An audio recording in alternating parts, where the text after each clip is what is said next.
It's time for DJ Rocky's Secret Files.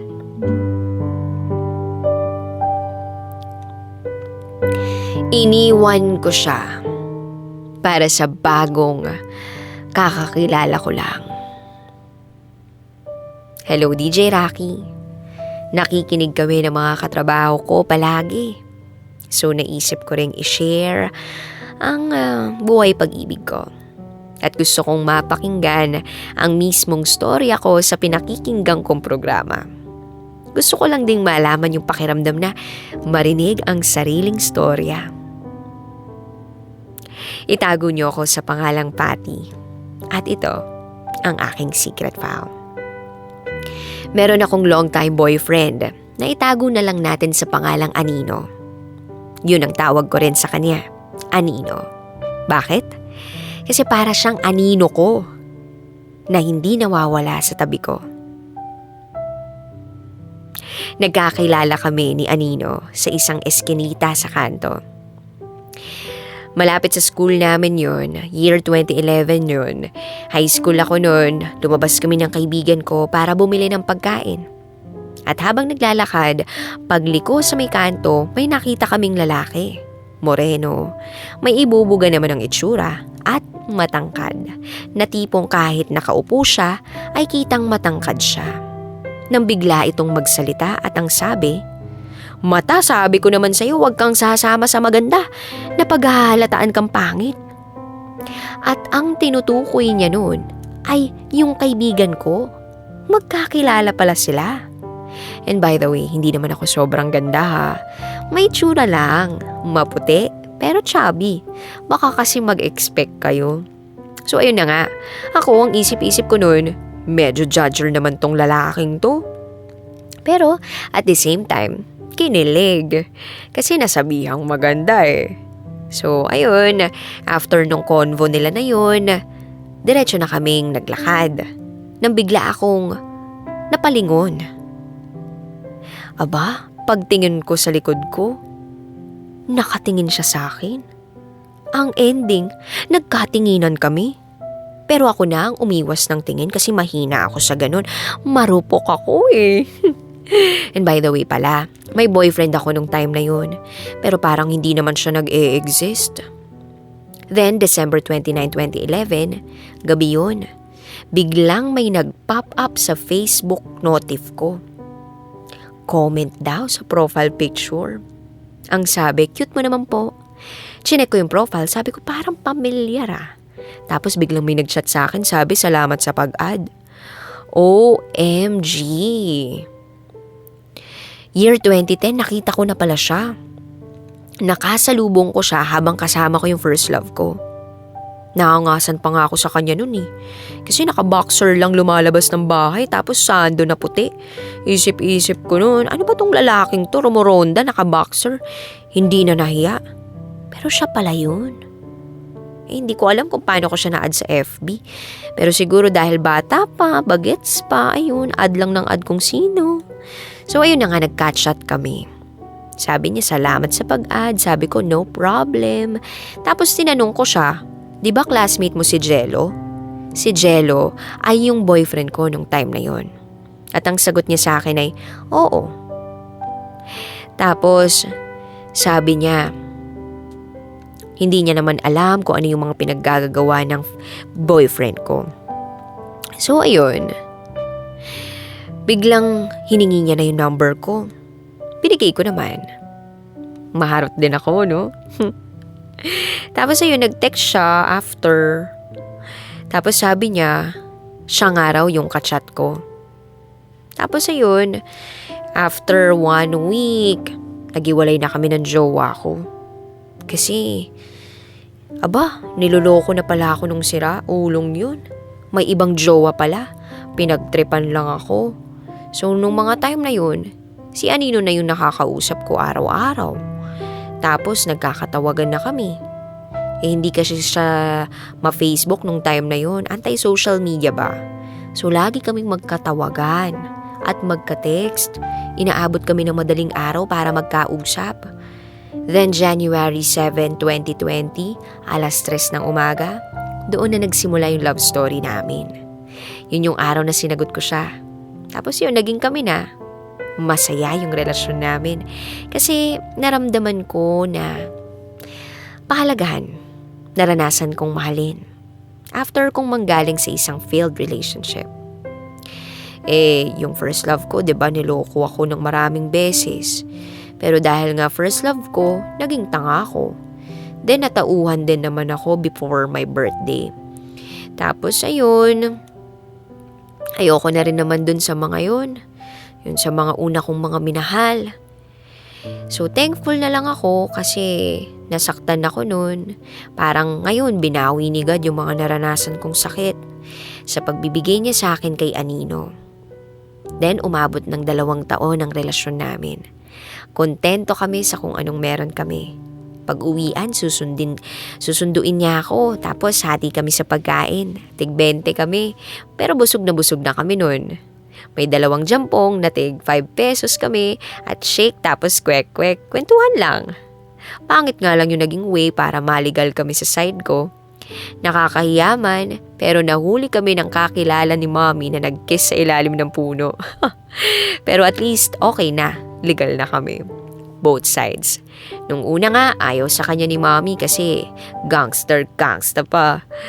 Pero ayun, di lang naman alam ng parents ko na kaming dalawa yung ganun, no? Yung gangster. So ayun na, graduate na siya ng high school, tapos ako 4th year na. Ang cute pa nga kasi bawal ako pumunta sa graduation niya dahil minimum of 2 persons lang yung pwedeng kasama niya. So parents niya yung kasama. Ako gusto kong makita yung boyfriend kong graduate, so umakyat ako ng bakod. Tapos yun, magaling naman ako kasi katingera rin ako ng high school. Pero bigo pa rin. So fast forward, kahit graduate na siya, sinusundo niya pa rin ako. Ganun palaging routine namin. Kakain, kwentuhan, masaya lang. Then, nung nakatungtong na ako nung college, nagbago ang lahat sa akin. Naghanap ako bigla ng mga bagay na wala sa kanya. So, nagkaroon ako ng crush sa campus namin. Ako yung tipo ng babae na pag nagka-crush, gusto kong maging jowa ko rin. Nakita ko kasi sa kanya yung hinahanap ko na wala kay Anino. So, nakipag-iwalay ako kay Anino. Oo, nakipag-iwalay ako sa lalaking bumuo at nagmahal sa akin nung nasaktan ako para sa isang lalaking bagong kilala ko lang, na hindi naman ako gusto. So sa pakikipag-iwalay ko sa kanya, dinurog ko siya ng todo. Nasaktan ko siya. Pumupunta siya sa bahay ng gabi, lasing at umiiyak. Nagmamakaawang huwag ko siyang iwan. Pero ayoko na talaga nung time na yun kasi natuon na yung pansin ko sa crush ko doon sa campus. So ayun na nga, kahit anong pagmamakaawa ni Anino, wala na talaga yung 2 taong pinagsamahan namin. Tinapon ko na kahit ano pang gawin ko, ayoko na talaga. Kung tatanungin niyo ako kung anong napala ko sa pagka-addict ko sa crush ko, wala. Wala akong napala. Hindi niya rin ako nagustuhan. Fast forward, nagka-boyfriend ako nung mga time na yon, pero pag may kailangan ako, i-chat ko si Anino. May time pa na need kong bumili ng food ng jowa ko tapos nanghiram ako sa kanya. Binenta niya yung pantalon niya para may maipahiram sa akin. Pero after nun, hindi na uli ako nagparamdam sa kanya. Sa madaling salita, ginamit ko si Anino. Alam kong sasabihin niyo sa akin na sobrang sama ako at naiintindihan ko naman yun. Kasi ganun din naman yung nararamdaman ko sa sarili ko nung ginawa ko sa kanya yun. So, ayun, after noon, nawalan na kami ng communication. Pero sila ng pinsan ko at kapatid ko magkakaibigan pa rin. Connected pa rin kami. So, ako, nagka-boyfriend uli ako sa 2 taon na naghiwalay kami. Naka-4 yata ako na boyfriend pero siya dahil sa pag-iwan ko nga, nalugmok siya. Nawalan siya ng pake sa babae. Kahit na may mga nagpaparamdam sa kanya na gusto siya, wala siyang pake. So ayun na nga, naka-4 akong BF. Pero wala rin nagtagal kasi nga hinanap ko na naman sa kanila yung ginagawa sa akin dati ni Anino. Yung tipong kahit anong galit sa akin, hindi ako iiwan nun. Hindi ako iiwang mag-isa. Ihahatid ako nun. Pag wala akong baon, dadalhan ako nun. At paparamdam sa akin yung pagmamahal. So hinahanap ko sa kanila, sa mga lalaking nakikilala ko, yung nakita ko nun kay Anino. Hindi ko yun makita, so walang nagtagal sa akin. Months pass, simula nung naghiwalay kami nung last boyfriend ko, nagkaroon kami uli ng communication ni Anino. May pinost kasi siyang shirt na may tatak na I hate Shete. So ako, nag-react. Sabi ko, sobrang laki naman ng galit mo sa akin. Kasi nga, January 7 yung anniv namin noon. So ayun, I hate Shete. Yun pala, Shete means chismosa.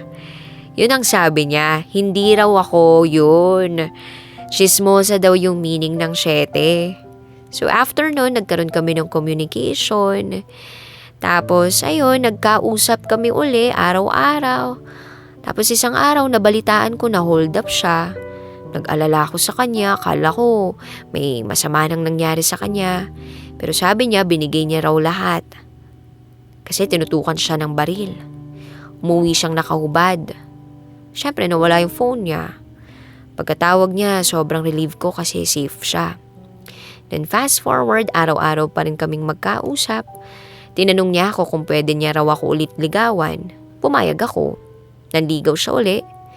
At ayun, kahit napakaraming dahilan para hindi na siya bumalik sa akin, bumalik pa rin siya. Ginusto niya pa rin ako. Kaya sabi ko nga nun, Lord, sobrang swerte ko naman sa lalaking to. Ilang buwan siya nanligaw nun ha.